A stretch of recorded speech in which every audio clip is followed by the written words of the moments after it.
primaries in the country right now. And we just want to educate people. We want to inform people because people are tired, they're angry, they're concerned, and they want information and they want action. And so we want to make sure that we give them the right information and lead them in the right direction. And we thank the people that do not look like us for standing with us right now. But it's very important that people who aren't black be involved because if white people would have gotten rid of racism, we would have done it hundreds of years ago. And so I'm trying to use my voice and my platform just to let people know that if they feel like I do, there's a number of places they can go to enact change in their community. People need to know about how their city council runs. They need to know that they have the ability to speak when city council meets, to let them know that that's not the way that they feel their city needs to be run. Those are not the places that they feel the money of their community needs to be allocated. And Bubby, even a step further, they can run for office in their local community. They can run for positions. Like people act like they leave it up to somebody else. If you're upset, it's not hard to get on the school board. It's not hard to be a part of the city council. It really isn't. And depending on how small your town is, you could be a mayor. It's the power is with the people. And we need to just know that that's happening. Absolutely. And it's always been with the people. You know, if you look at Trayvon Martin's mother, Sabrina Fulton, right? And the system of oppression that led to her son's death.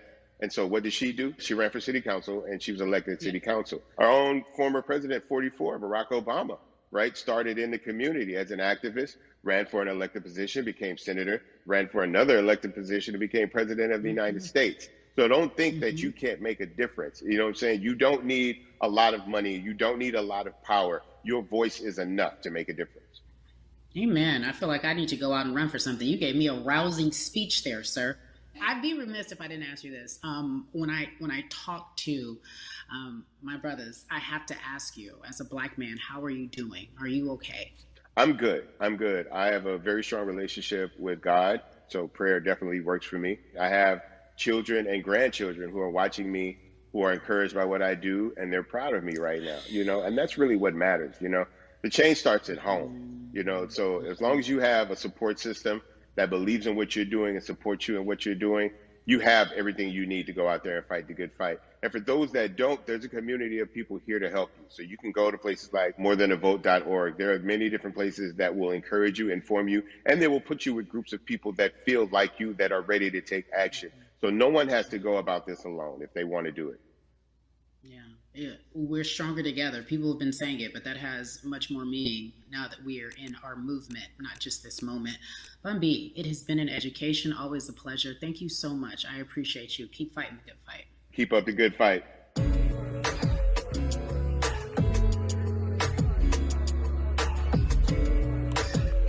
Yeah, la. So our next guest, I have to admit, I'm a fan, but there are so many different people that we could talk to, and I thought it was so imperative that we speak with her. You know her as Molly on the huge, successful show Insecure, HBO's Insecure. She also has a comedy special highlighting her Nigerian roots, and she's an amazing podcaster. Let's welcome in Yvonne Orji, everyone. You have such a beautiful way of making things funny, giving us our medicine with some candy, right? The humor and the healing. You bring all of that to your space. And right now, as you look across this country and how everyone is so broken and so upset, if it's not social injustice, it's the pandemic, it's depression, it's unemployment, the list goes on and on. How are you doing, quite frankly?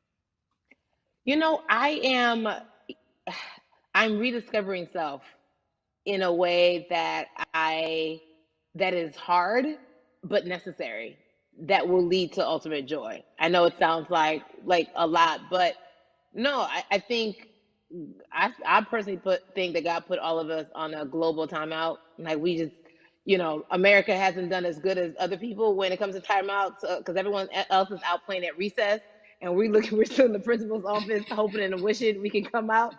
But I think that if we settle into the timeout and really learn the lesson that we're supposed to learn from this season, I think we'll emerge better. We'll learn how to play well with others in more ways than one.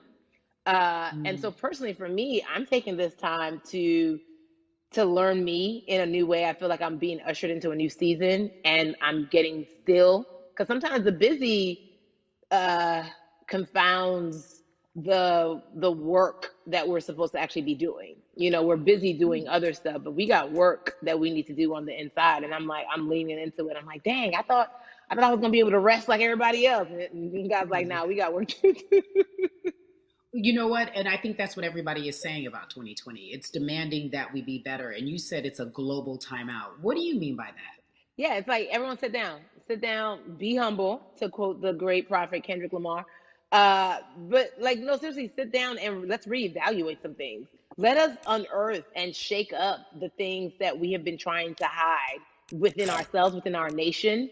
I think America is going through an unraveling right now, a much needed, a much necessary one. And I think all eyes on us, right? There is no, oh, I was on the subway for an hour, so I didn't miss that thing that happened. No, everybody was home. Everybody, was watching when George Floyd died, and everybody, no one could hide it. Everyone was watching when Amy Cooper called the cops. Like, this is a time where it's like, oh, we can't pretend it away. We can't excuse it away. No, no, no, no, no. It's a global timeout. Sit down, watch, and let's learn.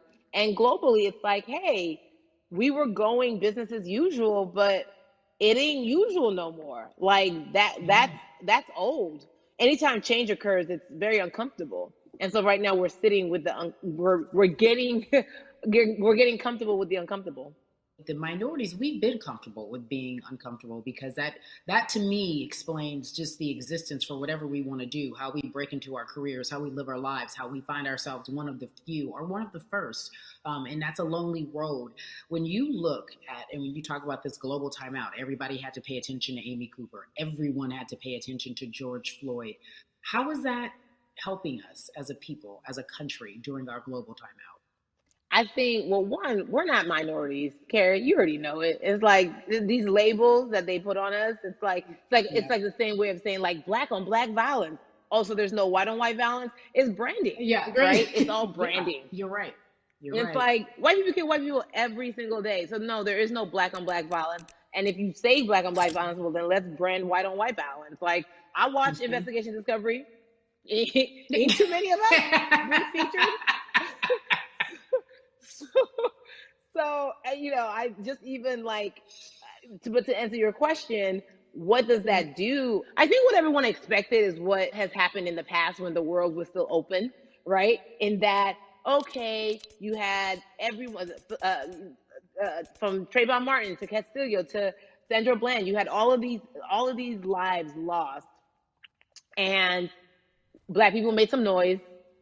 We rioted, we got out in the streets, we started the Black Lives Matter movement, all of those things. And then white people kind of just like, oh, let's give them something.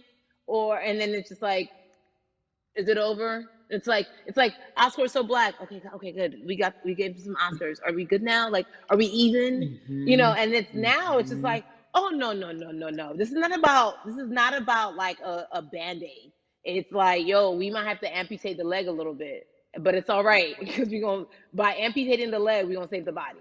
Yeah. And so I think that's what's happening now. Like America is realizing like, oh, black people aren't just making a little bit of noise. Like the protests are still out. The conversations are still being had. The change is still being demanded. And I think they're seeing, oh, this is not going no way. And no, it's not, because we need systematic change. What a beautiful way to explore what is happening and describe our country. We might have to amputate the leg, but that's to save the body. That's what's happening right now. That's beautiful, Yvonne. And to that end, I have to ask you this, because the way that we do that, we use our voice. And our voice right now in this world, in this country, is our vote. And everyone talks about voting and how important it is, but I feel like more than ever we understand that it's not just about voting every 4 years for the man in office. It's about your local elections. It's about the mayor. It is about the district attorney, the people who have the power to bring charges against police if police brutality is an issue in your community. If you care about your school district, you can run for the school board. I ask this of you, right? Your parents are from Nigeria. You are Nigerian. You talk about that very lovingly. What does voting mean for you? I think voting is power. I remember, I became a naturalized citizen back in the '90s when because I was still a minor and my mom naturalized, and so we were able to do it under her. And just even that power of like, we're American citizens and all the access that we have by being citizens, one of those accesses and those access to power being voting, it's a big deal. It's a big deal because not only do we have the opportunity to be in this country, but now we can be of the country. We can be of the systems. We can be of the rules. We can be of what it